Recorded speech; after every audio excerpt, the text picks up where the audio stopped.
భోగాపురం అంతర్జాతీయ గ్రీన్ఫీల్డ్ విమానాశ్రయం ఇది శనివారం అధికారికంగా ప్రారంభం కాబోతుంది. అసలు దీని ప్రత్యేకతలు ఏంటి, ఎంత ఖర్చయింది, ఎయిర్పోర్ట్ నిర్మాణం ఎలా జరిగింది, ఇలాంటి వాటిపై వలైన్ టీవీ స్పెషల్ ఫోకస్. ఆంధ్రప్రదేశ్లో గత కొన్ని దశాబ్దాల్లో నిర్మించిన అతిపెద్ద మౌలిక సదుపాయాల ప్రాజెక్టులో ఇది ఒకటి. ఉత్తరాంధ్ర ఆర్థిక అభివృద్ధికి ఇదొక గేమ్ చేంజర్గా భావిస్తున్నారు. భోగాపురం ఎయిర్పోర్ట్ అల్లూరు సీతారామరాజు అంతర్జాతీయ గ్రీన్ఫీల్డ్ విమానాశ్రయంగా పేరు పెట్టారు. విజయనగరం జిల్లా భోగాపురం మండలంలో దీన్ని నిర్మాణం చేశారు. విశాఖపట్నం నగరానికి సుమారు 45 కిలోమీటర్ల దూరంలో ఈ ఎయిర్పోర్ట్ ఉంది.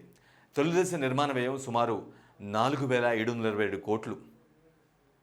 ప్రారంభ అంచనా వ్యయం 4,592 కోట్లు అయినప్పటికీ తుది నిర్మాణ వ్యయం సుమారు దాదాపు 4,727 కోట్లకు చేరింది. GMR Visakhapatnam international airport limited సంస్థ దీన్ని నిర్మించింది.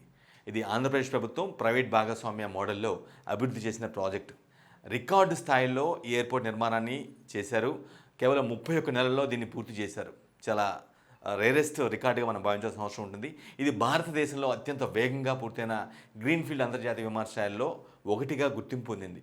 సుమారు 2,700 ఎకరాల్లో దీన్ని నిర్మాణం చేశారు. ఎయిర్పోర్ట్ నిర్మాణం చేశారు. 3,800 మీటర్ల పొడవైన రన్వే ఉంచారు. కోడ్ 4E ప్రమాణాలతో రన్వేను రూపొందించారు. బోయింగ్ 777, బోయింగ్ 787 లాంటి భారీ వైడ్ విమానాలు దిగే సామర్థ్యం కూడా ఈ ఎయిర్పోర్ట్కు ఉంది. మొదటి దశలో సుమారు 8 విమానాల పార్కింగ్ బేలు అందుబాటులో ఉంటాయి. భవిష్యత్తులో ఈ సంఖ్యని మరింత పెంచేలా మాస్టర్ ప్లాన్ రూపొందించారు. ఒకే రన్వే ఉన్నందున ఒకేసారి 2 విమానాలు రన్వేపై ల్యాండ్ కాలేవు. అయితే సమర్థవంతమైన టాక్సీ వేలు, పార్కింగ్ బేలు ఉండటం వల్ల ఒక విమానం ల్యాండ్ అవుతుండగా మరొకటి టేకాఫ్ సిద్ధం కావడం, తక్కువ వ్యవధిలోనే వరుసగా పలు విమానాలను నిర్వహించడం సాధ్యమవుతుంది.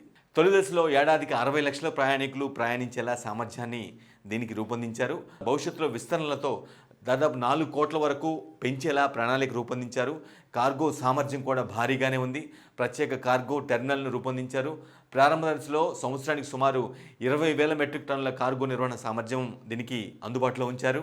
ఆంధ్రప్రదేశ్లోని అత్యాధునిక గ్రీన్ఫ్లై అంతర్జాతీయ విమానాశ్రయం విశాఖలోని ఐఎన్ఎస్ డేగా నేషనల్ ఎయిర్బేస్పై ఉన్న ఆధారాన్ని తగ్గిస్తుంది. అంతర్జాతీయ విమాన సర్వీసులకు అనుకూలంగా రూపకల్పన చేశారు. భవిష్యత్ విస్తరణలకు ముందుగానే మాస్టర్ ప్లాన్ కూడా సిద్ధం చేసుకున్నారు. పర్యావరణ హిత సూత్రాలతో దీన్ని నిర్మించారు. ఉత్తరాంధ్ర నుంచి ఐటీ, ఫార్మా, సముద్ర ఉత్పత్తులు, వ్యవసాయ ఎగుమతులకి కీలక కేంద్రంగా మారే అవకాశం ఉంది.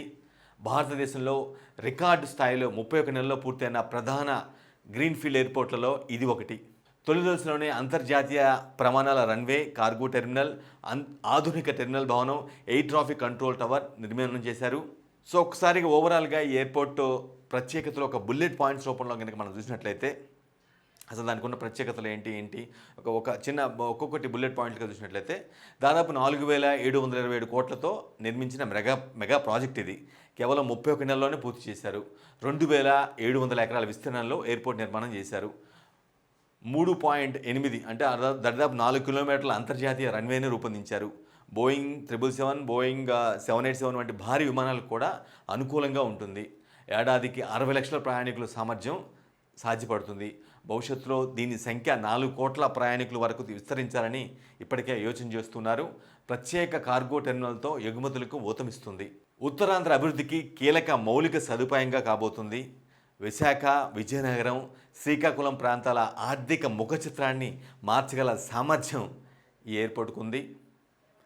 భోగాపురం గ్రీన్ఫీల్డ్ ఎయిర్పోర్ట్ ద్వారా అక్కడ స్థానికంగా ఎన్నో పారిశ్రామిక ప్రగతి జరిగే కూడా అవకాశం ఎక్కువ ఉంటుంది. ఆ భూములకి రేట్లు కూడా పెద్ద ఎత్తున వచ్చే అవకాశం స్పష్టంగా కనిపిస్తుంది. అక్కడ ఉన్నటువంటి ఆ స్థలాలకు కావచ్చు, అక్కడ ఉన్న ఏరియాకి కావచ్చు, ఒక్కసారిగా అంటే రేట్లు పెరిగే అవకాశం అయితే స్పష్టంగా కనిపిస్తుంది. ఇప్పటికే ఆకాశాన్ని అంటుతూ ఉన్నాయి. ఎందుకంటే ఈ అంతర్జాతీయ విమానాశ్రయం ఏర్పాటు ఎప్పుడైనా కూడా ఖచ్చితంగా వాటి యొక్క భౌగోళిక స్వరూపం మొత్తం కూడా మార్చడానికి అన్ని అవకాశాలు ఉంటాయి. ఎందుకంటే రాకపోకలు ఉంటూ ఉంటాయి, విదేశాల నుంచి వస్తూ ఉంటారు. అట్లా దాని యొక్క టెంపో మారిపోతూ ఉంటుంది.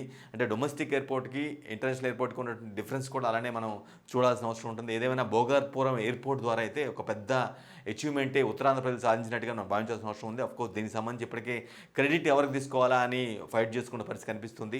తమ అండర్లోనే జరిగిందని టీడీపీ అంటుంటే, లేదు వైసీపీ అండర్లోనే ఎక్కువ శాతం పనులు అయిపోయినాయని వైసీపీ చాలా బలంగా చెప్తుంది. సరే, రాజకీయ ఆరోపణలు ఎలా ఉన్నా సరే రేపు అధికారికంగా ఇది లాంచ్ కాబోతుంది. దీని ప్రత్యేకతలు మాత్రం నిజంగానే చాలా అందరినీ ఆశ్చర్యానికి గురి చేస్తున్నాయి. ఆ స్థాయిలో దీని నిర్మాణం జరిగింది. ఖచ్చితంగా ఇది భవిష్యత్తులో మరింత ఉన్నత స్థాయికి వెళ్ళే అవకాశం అయితే స్పష్టంగా కనిపిస్తుంది.